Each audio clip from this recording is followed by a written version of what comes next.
তো বন্ধু, তোমরা সবাই কেমন আছো? আশা করছি তোমরা সবাই খুব ভালো আছো।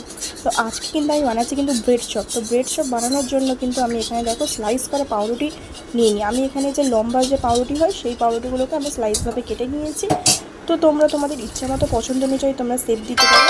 তো তার মধ্যে আমি দিয়ে দিচ্ছি কিন্তু টমেটো সস আর কিন্তু চিলি সস দিয়ে দেখো আমি পুরো একদম সবগুলোকে মাখিয়ে নিয়েছি। আর আমি এখানে কিন্তু নিয়ে নিয়েছিলাম সেদ্ধ করা আলু দিয়ে মশলা ভালো করে মাখিয়ে নিয়েছিলাম, যেমন পেঁয়াজ, তারপরে আদা রসুন, এমনি নানান রকম যে ভাজা মশলা, এই মশলা দিয়ে আমি একটা কারি করে রেখে দিয়েছিলাম। তার মধ্যে পাউরুটির মাঝখানে দিয়ে দিলাম, দিয়ে আমি কিন্তু এবারে সবগুলোকে দেখো বন্ধুরা আমি দিয়ে দিচ্ছি ঠিকঠাকভাবে, দিয়ে এরকম কিন্তু আর একটা পাউরুটি ওপর দিয়ে কিন্তু চাপা দিয়ে দিতে হবে। তো দুটো পাউরুটি গায়ে কিন্তু সসটা কিন্তু মাখিয়ে নিতে হবে। তো আমার এখানে দেখো সবগুলো পুরো রেডি হয়ে গেছে। তো এরপর আমি কিন্তু কড়াইয়ের মধ্যে কিন্তু সাদা তেলও কিন্তু বসিয়ে দিয়েছি গরম হওয়ার জন্য। তো এরপরে কিন্তু আমি নিয়ে নিয়েছি বেসন, ঠিক আছে। তোমরা বেসনের পরিবর্তে তোমরা এমনি বাটা ডালও ইউজ করতে পারো, ঠিক আছে। আমি এখানে বেসনটা ইউজ করছি। তো বেসনটা দিলে কি হয়, একদম পুরো দোকানের মতো লাগে খেতে। তো আমি এখানে হচ্ছে ফুড কালার ইউজ করছি। তোমরা হচ্ছে তোমাদের এটা অপশনাল ফুড কালার ইউজ করাটা। তো আমি হচ্ছে এখানে ফুড কালার ইউজ করে নিচ্ছি, যার ফলে একদমই পুরো পারফেক্টলি একদম পুরো দোকানের মতো যেন হয়। তো সেই জন্য আমি ফুড কালারটা এখানে ইউজ করছি। তো এর মধ্যে দিয়ে দেবো বেসনের মধ্যে নুন, একটু অল্প হলুদ গুঁড়ো দিয়ে দেবো, আর অল্প একটুখানি লঙ্কার গুঁড়ো দিয়ে দেবো। যেহেতু এই যে আলুর যে মশলাটা আমি করে রেখে দিয়েছিলাম এর মধ্যে যেহেতু ঝালের পরিমাণটা বেশ ভালোই আছে, তো আমি লঙ্কার গুঁড়োটা অল্পই ইউজ করবো। অতিরিক্ত ঝাল হয়ে যাবে, খেতে অতটাও ভালো লাগবে না, ঠিক আছে। তো দেখো আমি এখানে দিয়ে দিচ্ছি যে মশলাগুলো। তোমরা ঠিক এই প্রসেসে তোমরা ঠিক দেখে করো, আশা করছি অবশ্যই খেতে খুব ভালো লাগবে।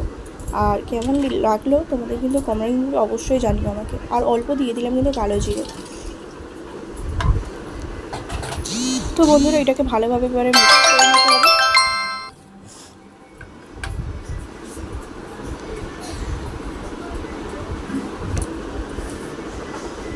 অল্প অল্প জল দিয়ে ব্যাটারটাকে তৈরি করবে, নাহলে বেশি কিন্তু পাতলা হয়ে গেলে আবার হবে না, বেশি ঘন হয়ে গেলেও কিন্তু ভালো লাগবে না খেতে ব্রেড চপ।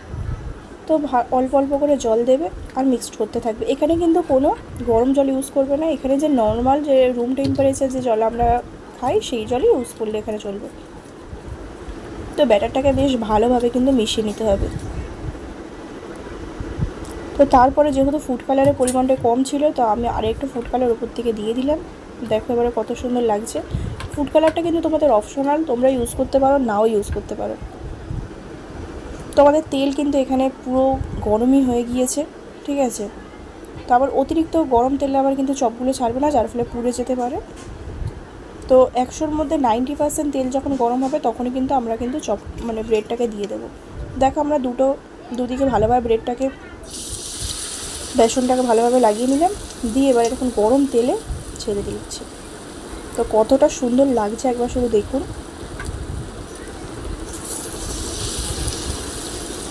তো কার কার বন্ধুরা লোভ লাগছে আমাকে কিন্তু অবশ্যই কিন্তু কমেন্টে জানিও।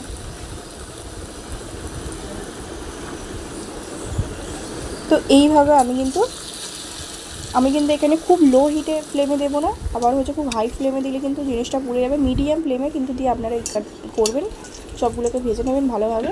তো দেখুন কতটা সুন্দর লাগছে না খেতে, দেখতেও কতটা সুন্দর লাগছে। তো এবার আমি তুলে নেব ভালোভাবে তেলটা ছাকিয়ে।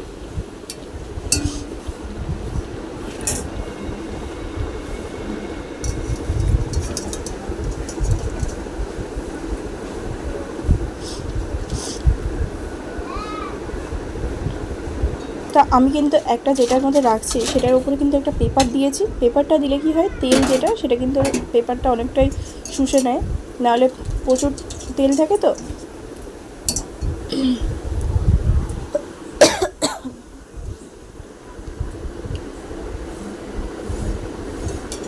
এইটাই কিন্তু আমার কিন্তু একদম লাস্ট ব্রেড চপ, ঠিক আছে।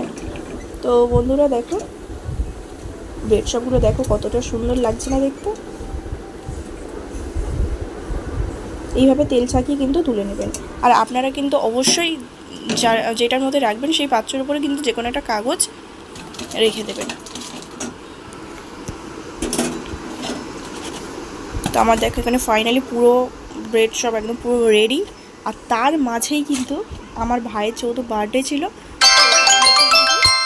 এখানে কিন্তু নিয়ে নিয়েছি রাইস আর কিন্তু চিকেন কষা। তো চিকেন কষা দেখো, লেগটা দেখো, জাস্ট দারুণ ছিল।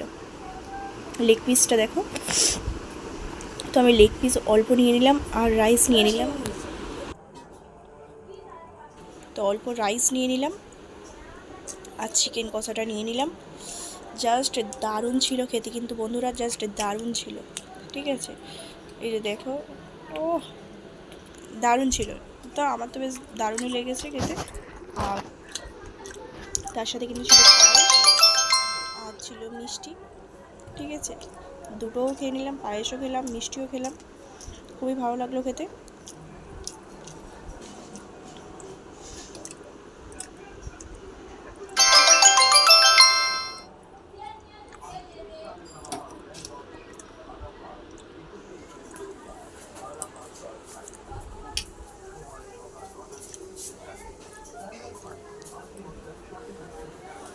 তো বন্ধুরা দেখো, মিষ্টিটা নিলাম আর গালের মধ্যে ব্যাস দিয়ে দিলাম।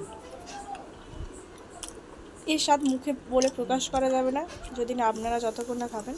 তো বন্ধুরা দেখো, তারপরে আমি কিন্তু ব্রেড চপ নিয়ে লাস্টবার ভাজার সস নিয়ে কিন্তু বসে গেলাম। সুন্দর আমি নিয়ে কিন্তু বসে পড়েছি খাওয়ার জন্য। ব্রেড চপ তোমাদেরকে কিন্তু বেশি কিন্তু ভালো লাগে, কতটা টেস্টি হয়েছে, তেমন ভালো লাগে দেখতেও দেখো কত সুন্দর লাগছে না। ঠিক আছে, তো দেখো দেখো প্রচণ্ড ক্রিস্পি হয়েছে, তোমরা নিশ্চয়ই বোঝা, খুবই গরম ক্রাঞ্চি হয়েছিল বন্ধুরা। ঠিক আছে, এই যে দেখো ভিতরটা শুধু দেখো কত সুন্দর লাগছে না দেখতে। আপনারা যে আমি নিশ্চয়ই এখানে জিভে জল টমেটো চলে সস আসছে, নিয়ে কার কার নিয়েছি, জিভে জল চলে আসছে। চিলি সসটা অল্প নিয়েছি, চিলি সসটা তেমন তো আমি একটা কারণ পছন্দ অনেক করি কষ্ট না। করে ভিডিওটা করতে হয়। ঠিক আছে, একটু জানালে আমাকে রিপ্লাই দিলে কিন্তু অবশ্যই আমার নিজেরও ভালো লাগবে। তো বন্ধুরা খেতে খুবই সুন্দর হয়েছিল। আর আপনাদেরকে আমি মানে অনুরোধ করছি, আপনারা অবশ্যই কিন্তু এই রেসিপিটি করে এক কথা দারুণ লাগছে বানিয়ে খাবেন, তবে কিন্তু আপনারা আপনাদেরকে কিন্তু অনুরোধ করছি, আপনারা কিন্তু ঠিক আছে যে রেসিপিটি কিন্তু একবার করে দেখবেন, বারবার আপনাদের খেতে ইচ্ছা করবে। তো যদি ভালো লেগে থাকে অবশ্যই চ্যানেলটিকে সাবস্ক্রাইব করে লাইক করে আমাকে কমেন্টে জানিও যে ভিডিওটা আজকে কেমন লাগলো। এই পর্যন্ত ভিডিও, টাটা, সবাই ভালো থাকবেন, সুস্থ। তো আজকে এই পর্যন্তই, টাটা।